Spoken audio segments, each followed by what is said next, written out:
Hey, you guys, if you're watching this, you're likely curious about how you can lose weight while still eating the foods that you love. I lost 25 pounds still eating foods like pizza and ice cream, things that I love. And my client Kayla, she dropped a jean size while still enjoying her girls' nights and going on vacation. And I know most people believe that you need to cut out all of the bad foods in order to lose weight, but 95% of the time, it fails. Today, I'm going to share a 3-step strategy that's going to help you lose weight while eating your favorite foods, including pizza. This is the same approach that helped Kayla drop her jean size, even going through Christmas, holidays, and vacation in Mexico. So, for me, when I found out that I could have food freedom when I was focusing on weight loss and thinking about, okay, what foods can I actually include in my day versus take away, that changed everything for me. I found a coach that actually focused on looking at your macros and looking at how much protein, carbs, and fats you're having in each day and had more of a freedom mindset around food versus what can I restrict or take away. So that inspired me that I could help people too to get away from that guilt and shame around our foods and start to focus on more freedom and having that open ability to eat the foods that we love while still losing weight. After I've worked with a ton of women who have gone through the cycle of dieting over and over again and failed, I came up with an approach that actually works with your mindset, not against it. First thing that we need to focus on is knowing exactly where your body is at and where you actually should be, which is called our maintenance calories. This isn't just about looking at a formula and saying, okay, this is what an app is telling me. It's about looking exactly where you're at in your life and seeing, okay, what makes sense for you. How do we do this? We do this through tracking our intake. We look exactly at where we're at with our food and we be really honest and we say, okay, where am I at? And where's that next step that we can focus on to help you see exactly where the area of opportunity is? Because if we're lacking on something super important, such as protein, that's something that we can start to focus on. It's so important to understand exactly where your habits are at now and tracking that versus trying to track changes that you think you should be doing, even though it's not going to fit into your lifestyle. Most people skip the step of tracking exactly where they're at because they just want to get to the end goal already and they just want to make change. But if you're changing based off of what you think you should be doing, not based on what you're doing currently, then you're missing the big piece of how it's going to fit into your life. You need to see the data before you just start guessing at what you need to be doing. Once you have that understanding of where you're currently at, you need to start applying it and also have that freedom mindset. So, using that 80-20 rule can be really helpful when it comes to starting to make change. So instead of expecting 100% success in terms of being clean and eating good foods, not bad foods, we're looking at food in a different way. Think about adding mostly nutrient dense foods for the most of your day while planning to have those foods that you actually love. With this approach, you're actually putting foods that you love into the plan and you can work around that and say, okay, what are foods that are going to help me feel good throughout the day, plus the foods that are going to help me feel good inside.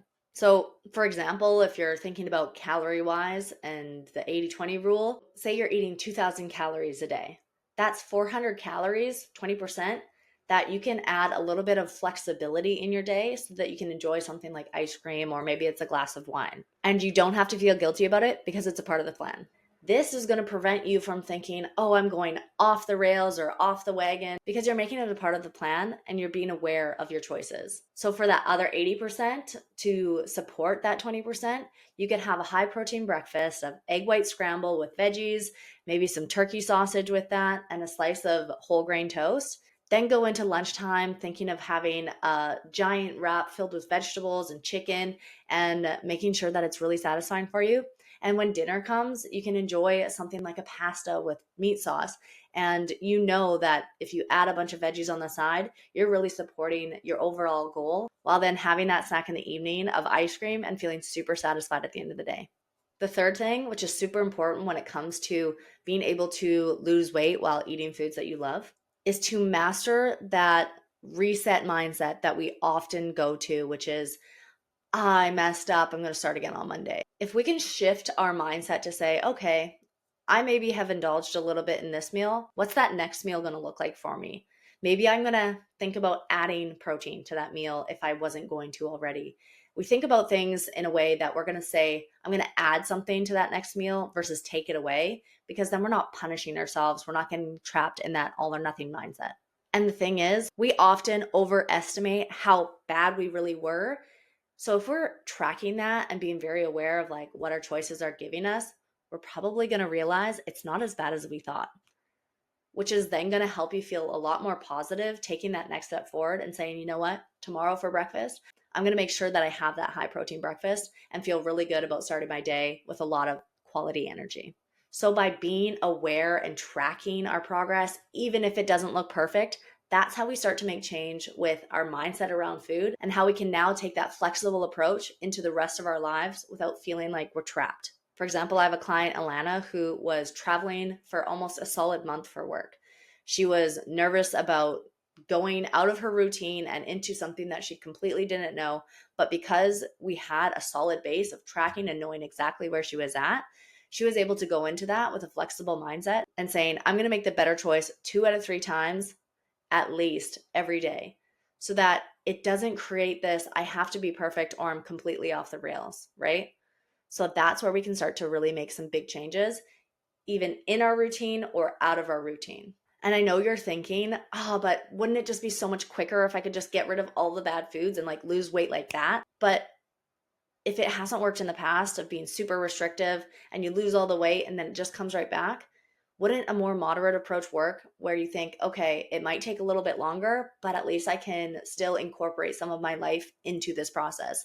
Wouldn't that feel like it's a little bit more aligned with your goals overall than just trying to cut everything out and change your life completely? And I know you're probably thinking too, like those foods in the 20%, like ice cream or chips, like I'm going to go wild on them. I'm not going to have any control. What you can do when it comes to those foods, and if you feel like, okay, I'm going to be out of control, one, you can portion size, or two, you add something to it. So, for instance, if it's chips and you're thinking, oh man, I'm just going to go wild on chips, maybe you add something to it.